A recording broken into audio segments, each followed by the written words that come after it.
Okay, everybody. Welcome. All right, so today we are going to be doing things a little bit different than last week. I don't know if you guys can hear me. Last week we had some audio issues, and apparently people couldn't hear me on YouTube. I don't know if that's the case now. Let me just check. All right, yeah, sounds like we're good. All right, great. Okay, so where to begin? Okay, so this week we're going to be really focusing on one topic, and we're just going to kind of dissect it and go really in deep on it. And then maybe if I have some time, I'll get into some other topics of some things that I've been thinking about this week when it comes to lifting and all sorts of things. So I wanted to do something initially on pre-workout. I wanted to have a based or cringed about pre-workout, and I don't know. I wasn't really, the answer is pretty straightforward. So it's not really that big of a mystery. But I'll talk about. I guess I'll talk about pre-workout a bit. But our main topic today is going to be on the stimulus to fatigue ratio, the SFR.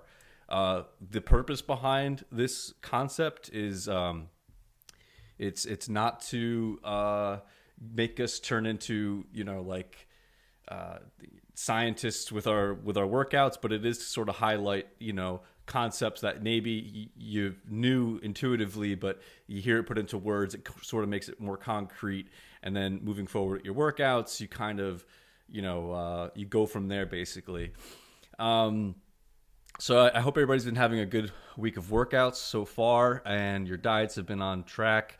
A lot of you guys in Gain Trust have been using the form checks a lot, which is awesome. I highly encourage that, because I think, to me, you get the most out of the program when your form is being checked. I think there's a lot of things that are important about the program, but having somebody look at your work and be like, okay, this has to be improved, that has to be improved.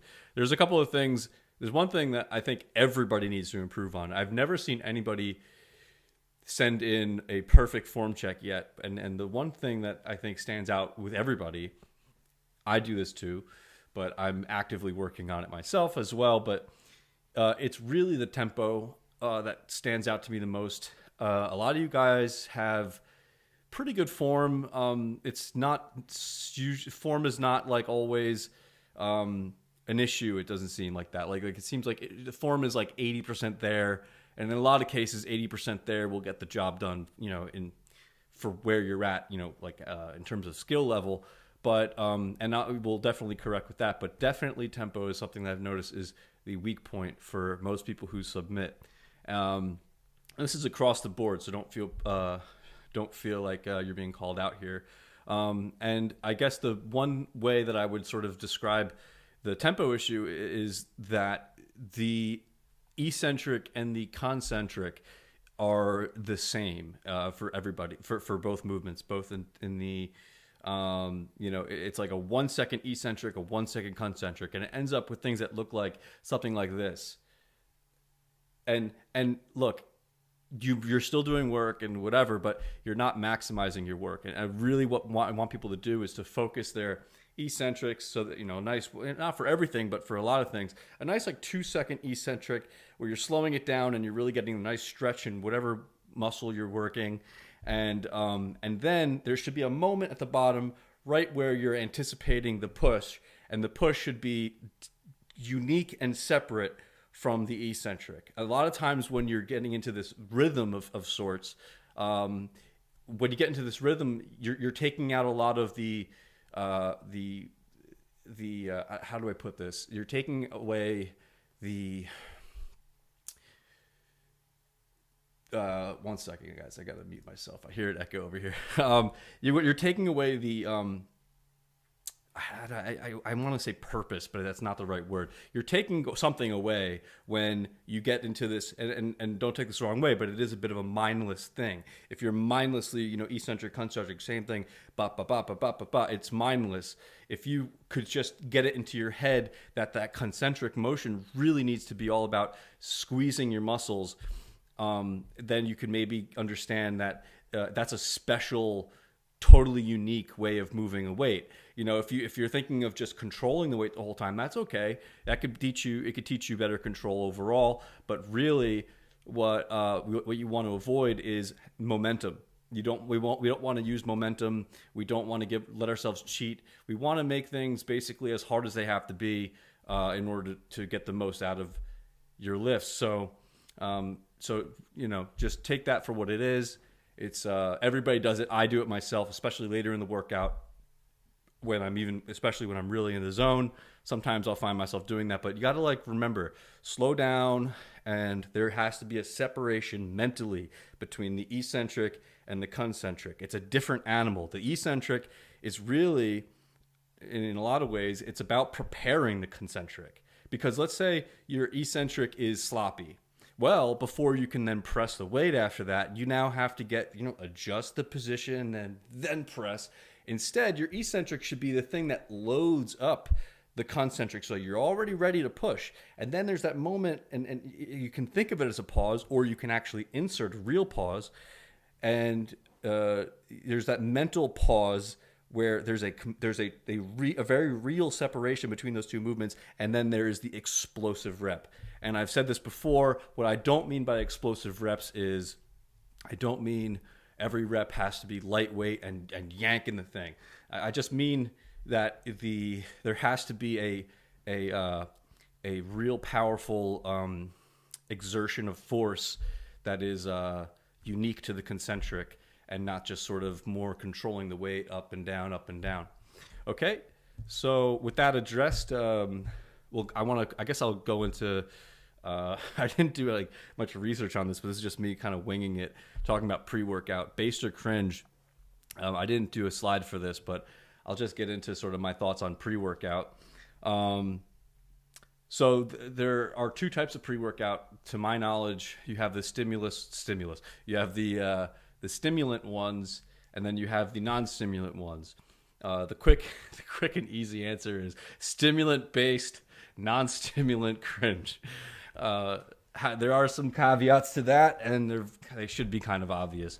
Stimulants are stimulants. You don't want to abuse them.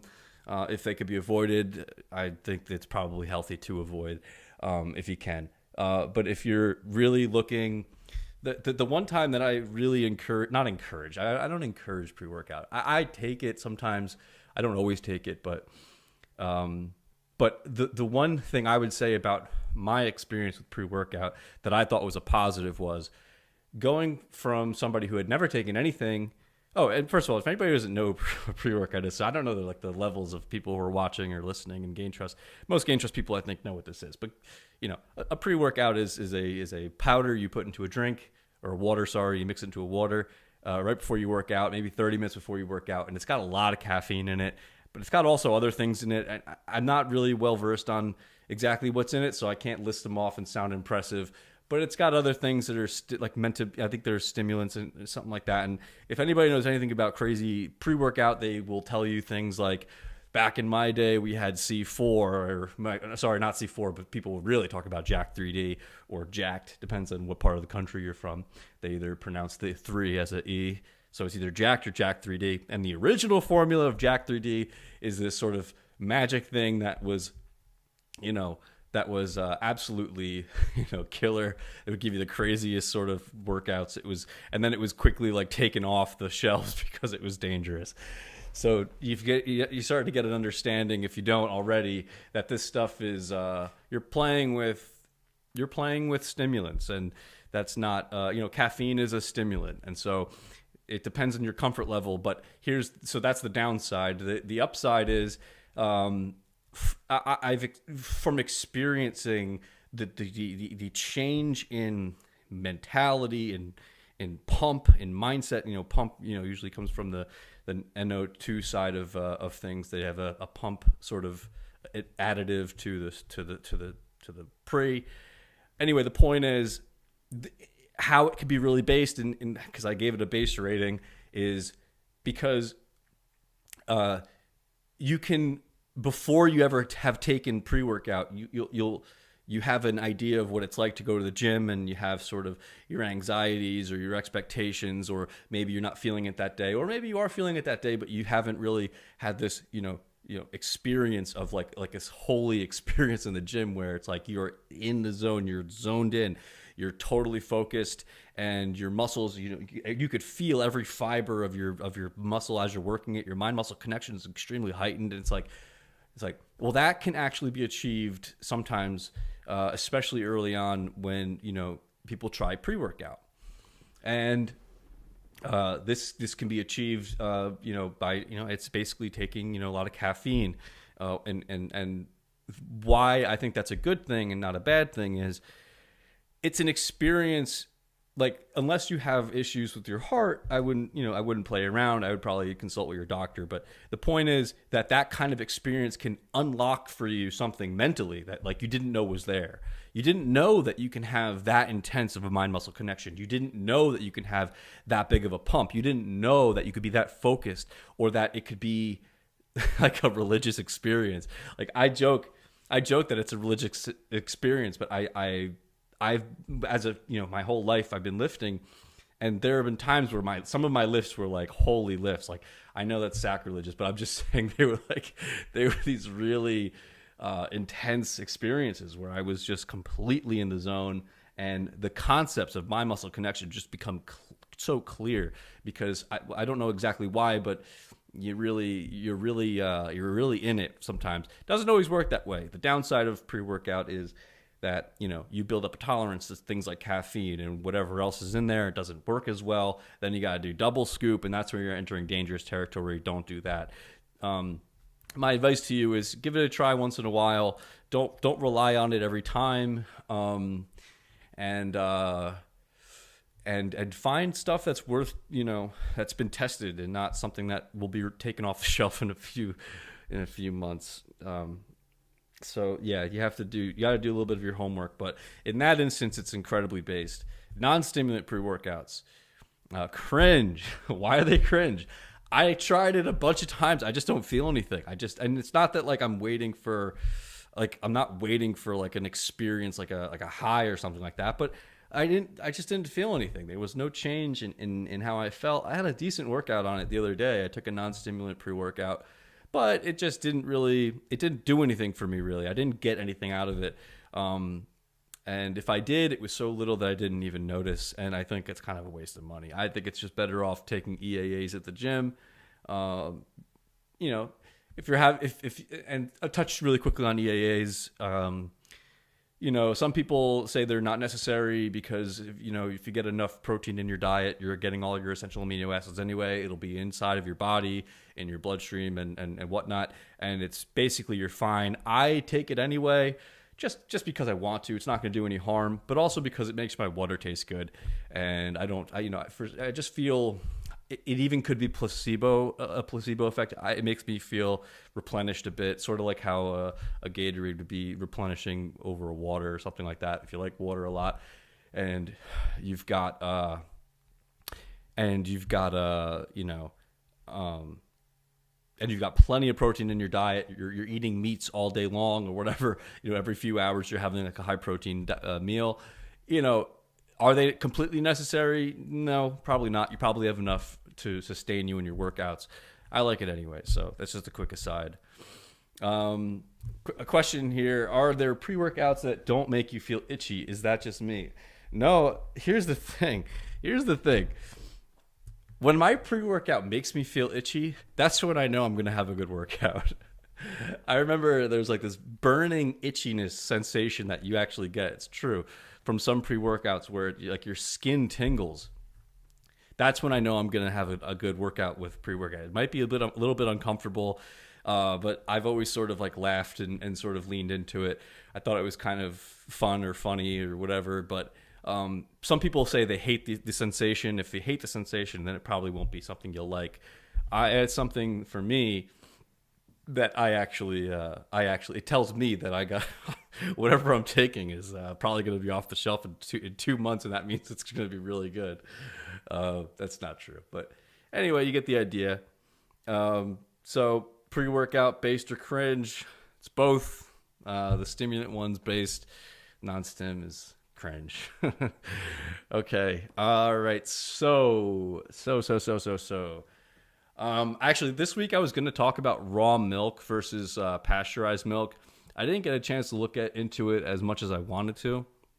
I could give you a quick little overview of some of the issues that I came across, and one of them was that, and I'm sure many of you know this, but raw milk is the stuff that's right out of a cow. It's not been heated to, kill off any dangerous bacteria or whatever that's in there.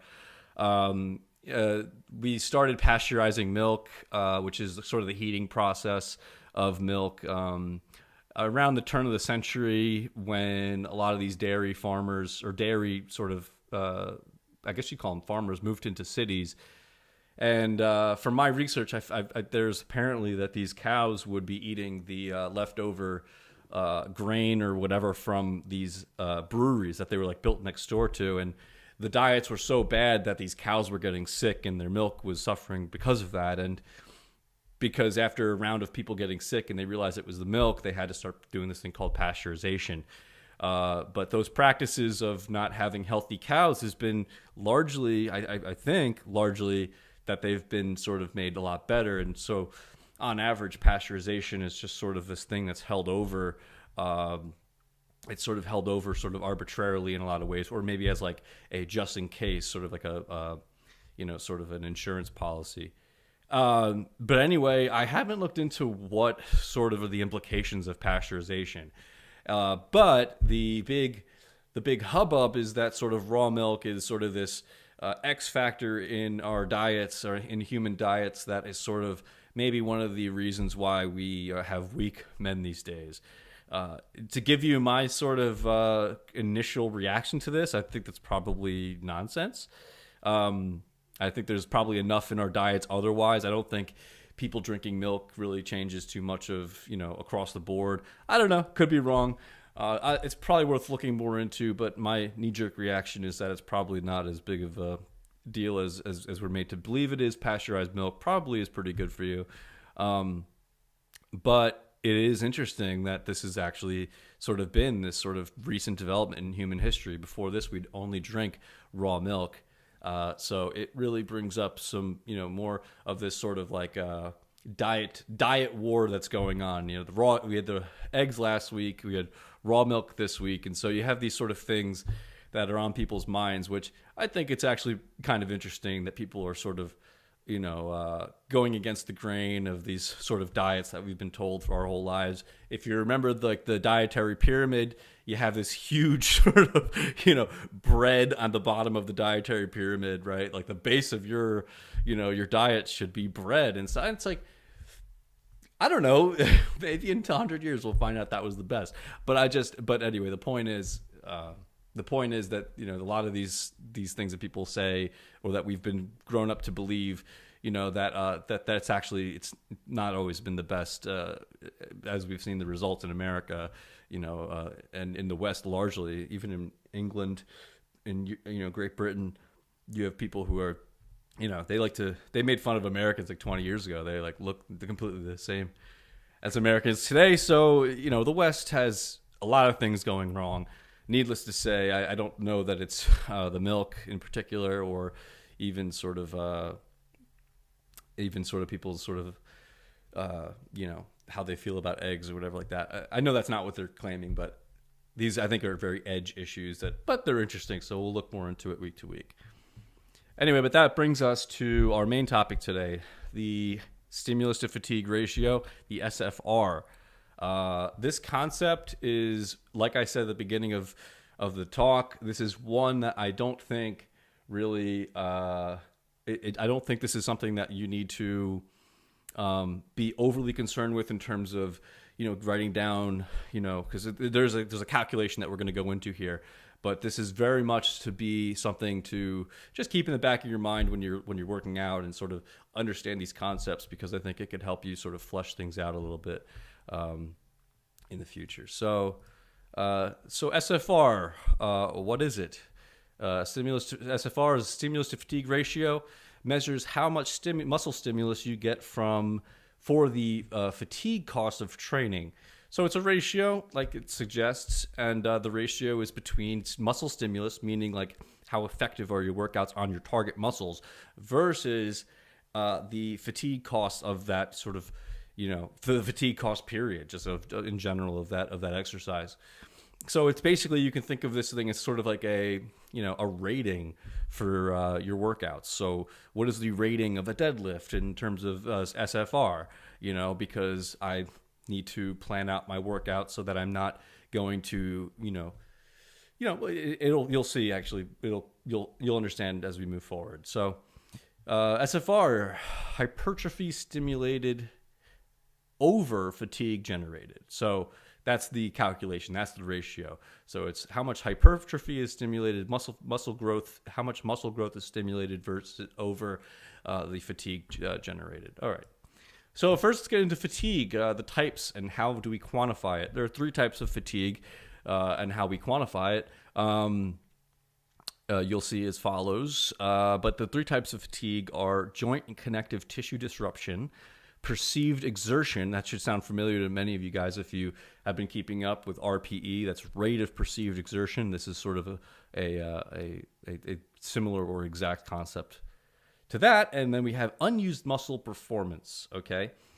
So joint and connective tissue disruption. So the general concept here is that some exercises work the joints and connective tissues more than others, while still providing relatively the same stimulus. A good example of this is if you think of the low and high bar deadlift. They both have like a roughly similar sort of muscle stimulus for your quads, for example. But the low bar actually is more fatiguing, so to your whole body. So so in that case, that SFR would be one SFR would be higher than the other. And that's because a low bar has, I think it employs more of your back and your even your grips and your wrist and everything like that. So overall, it's more fatiguing to relatively the same stimulus. The other fatigue would be perceived exertion. Some workouts drain you physically and psychologically faster than others. Deadlifts, for example, stimulate muscle very well, but comes at a high exertion cost. That sort of makes sense if that would be the case. So example. Oh, and an example of this of perceived exertion is when we use swinging of a movement or momentum with a movement. And we're swinging the weights.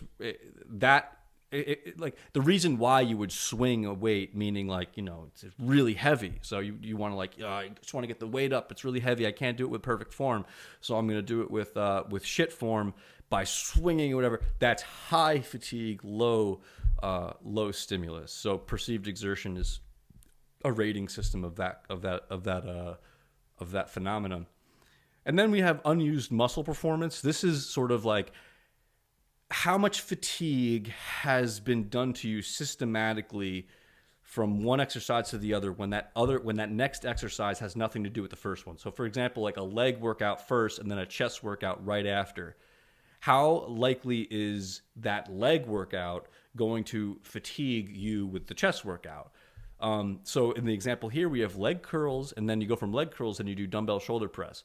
That is, likely to be a lot easier than if you were to do something like deadlifts and then go to a machine shoulder press.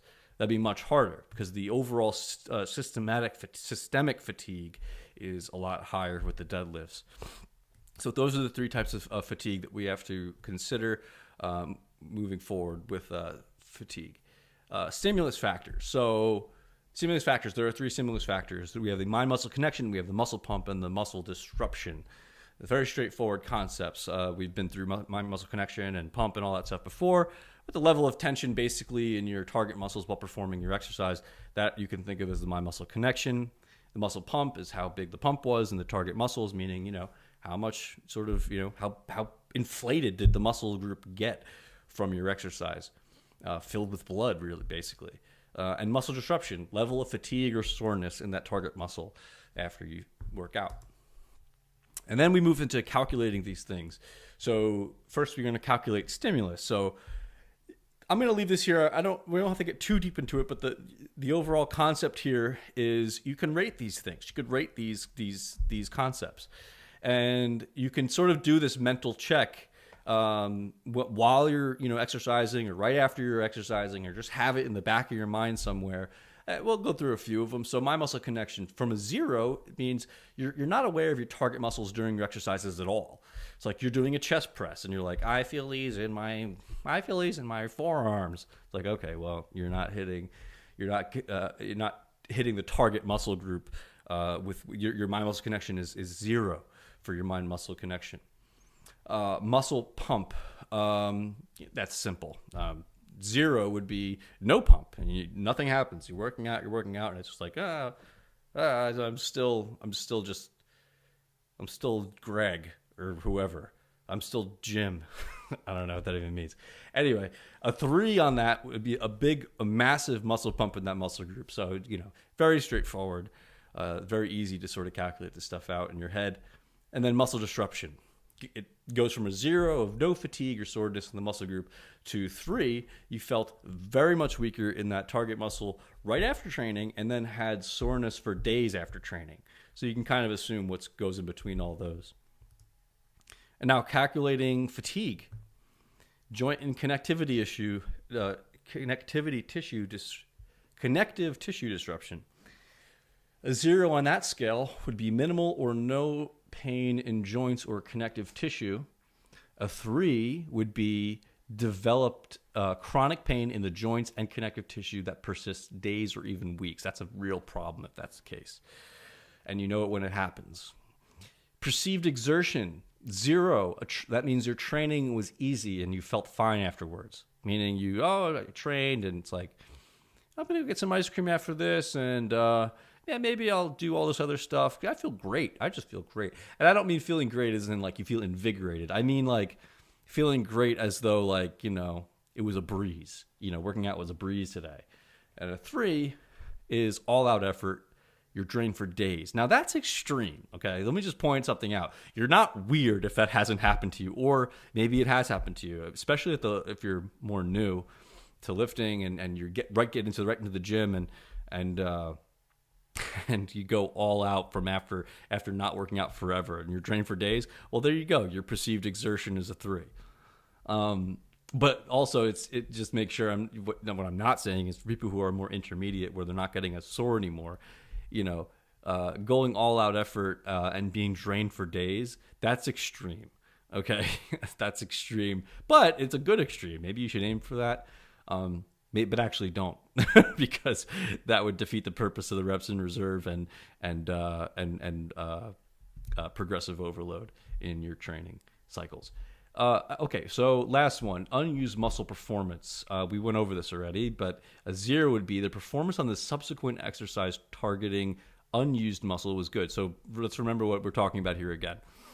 Unused muscle performance, meaning if you do like a leg workout and then you do a chest workout after, when the leg workout's a leg curl versus when the leg workout is a deadlift, which subsequent lift, in this case like a shoulder press, was going to be harder to do afterwards, and it's going to be the deadlift is going to be harder. So a 0 would be performance on the subsequent exercise targeting unused muscle was good. You had a really easy time of it, and it was actually, you got a great shoulder workout after your leg workout. A 3 is that it went very poorly. Very poorly. You were exhausted. You might have deadlifted tons and tons of weight, and now you're going to do shoulder press, and you're just like, what am I doing here? What am I doing here? This is like ridiculous. So putting it all together and doing the calculations, I just put together this example. So the way we calculate this is we have total stimulus over total fatigue, and that gives us our SFR. So for example, in this case, we have, I kind of picked out like one of my workouts from last week, and I said, my muscle connection, the stimulus factor, was a 3. I felt a big tension and a burn in my target muscles. Pump, I had a pretty decent pump in those muscle groups as well. Wasn't the biggest pump ever, but it was pretty good. And muscle disruption, some weakness and stiffness after the session in the target muscles, but recovered basically by the next day. All right, so that gets me a 6 of the stimulus. And then fatigue, joint and connectivity issue disruption, minimal or no pain in joints and connective tissue. That was a 0. Perceived exertion, 1. Effort was given but felt fine by the end of the day. I'm not proud of that one. No, I'm kidding. But that is a 1.